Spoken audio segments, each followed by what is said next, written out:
Hello, my dear friends. Today I'm talking about how to work with transits in the easiest way, planet by planet.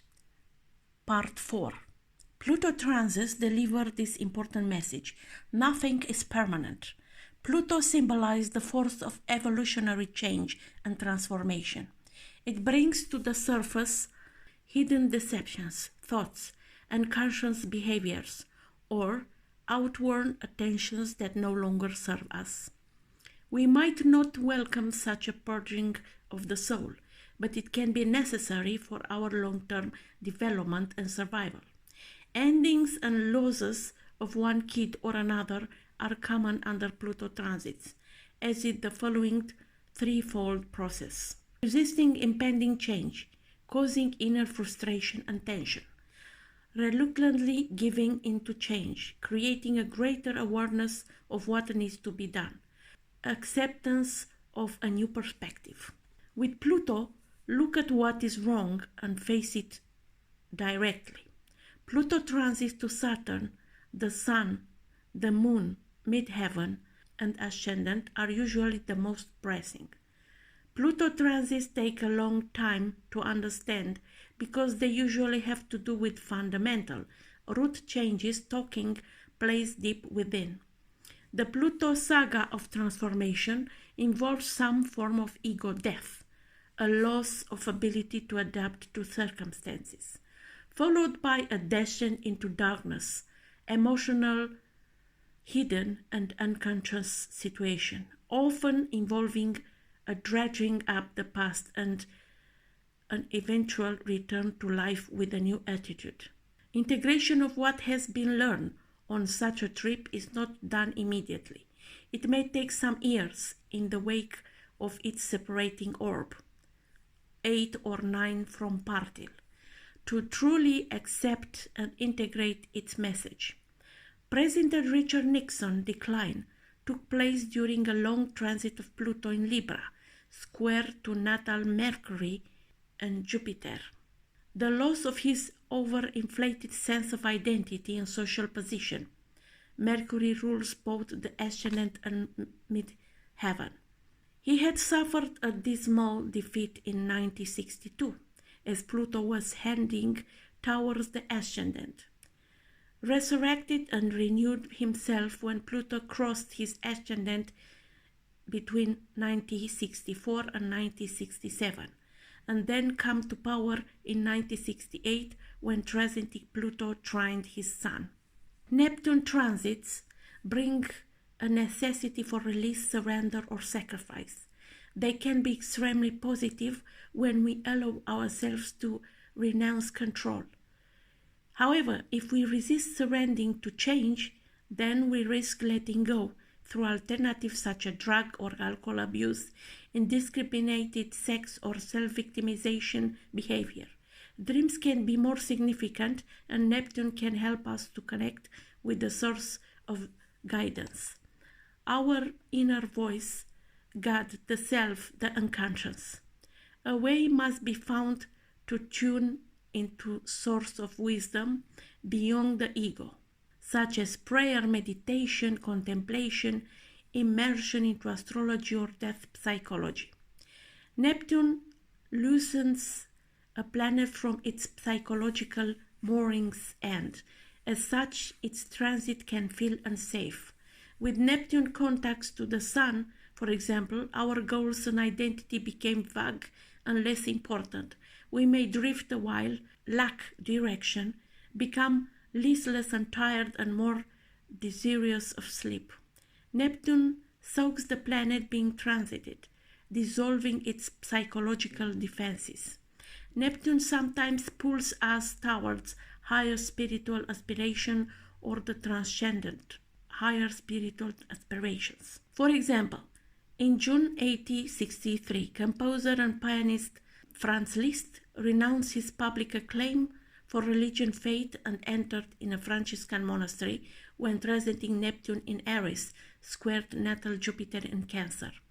Look on the chart. With Neptune, however, we must keep a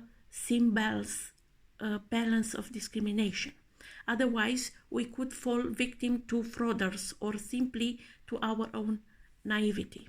Uranus transits have a way of unexpected and ask to get out of our routines. Uranus is an adversary to the status quo and urges a fast forwarding of our evolution, a progression to a better future. Keywords such as disruption and shock are often experienced only by those who are unwilling to look for a new way forward. Indeed, we might have to fall off the tracks to stop us from continuing in the same old direction with the same old thinking patterns. Uranus wants us to embrace spontaneity in order to defeat incipient dullness. Transiting Uranus to Mercury requires mental clarity, new thinking patterns, and improved communication. Uranus transits to Venus asks for new pleasures and a radical turnaround of the way we relate. New clothing or hairstyles might be in order, but any surface changes should always be together by an inner reorientation. Bizarre behavior is sometimes just that, an attempt to feel different rather than becoming different in a deeper sense. Such superficial shows of change, no matter how unorthodox, might mask the underlying problems that really need addressing. Uranus transits to Mars demand direct action to deal with urgent concerns. Here, Uranus says, don't wait, do it now. Transiting Uranus to the Sun or midheaven often coincides with an identity crisis and a need to shake loose from a personality root.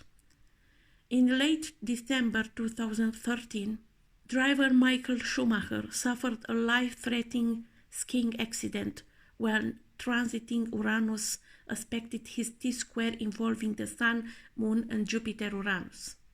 See the chart here. Uranus transits to the Moon usually reveal a need to wake up from our moodiness or emotional isolation by channeling our emotions into a new form of higher learning, where in turn we will find new friends and interests.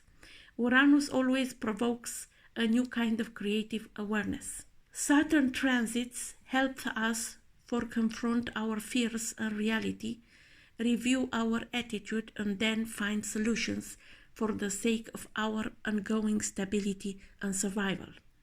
The transiting house position shows where most of the hard work needs to be done.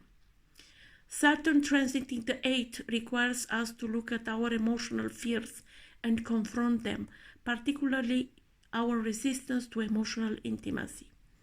In the 12th house, Saturn teaches us what we do not always need to be in control. Saturn transit can be frustrating, limiting, constraining, but we often react to them with an inner resistance to owning up to our part in the difficulties they expose. We will often deny this, become defensive, project our fears outwards, and generally avoid taking responsibility. Closing ourselves off from helpful criticism is probably one of the worst things we can do. If we don't listen to Saturn, we lose out on his most important lesson, getting to grips with life on a pragmatic level. Over time, Saturn can help us to forge ahead with greater strength and more realistic ambitions. Jupiter transits last only a few periods, except when stationing over a planet or point. In those cases, they can act more like outer planets transits, as with transits from the inner planets and even Saturn sometimes. Jupiter can seemingly be overshadowed by the movement of outer planets. Despite this, there are usually significant opportunities to be had during a Jupiter transit, if we are able to see them and take advantage. Jupiter transits to the Sun, especially the conjunction and oppositions, are usually the most significant. Give us awareness and a broader view, one that allows us to see beyond the present situation. Jupiter lifts the vision, urging us to look up and ahead in time.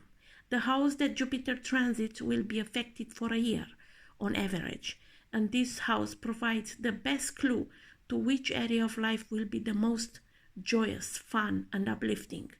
General Jupiter activities include long-distance walks, jogging, and mountain climbing, a better vision, learning to glide or fly, reading religious or philosophical text, and planning a fun holiday break or a gambling weekend. Now, tell me how these transits are working for you, for example, nowadays. I'm waiting for your comments. Until next time, I wish you all the best. Bye bye.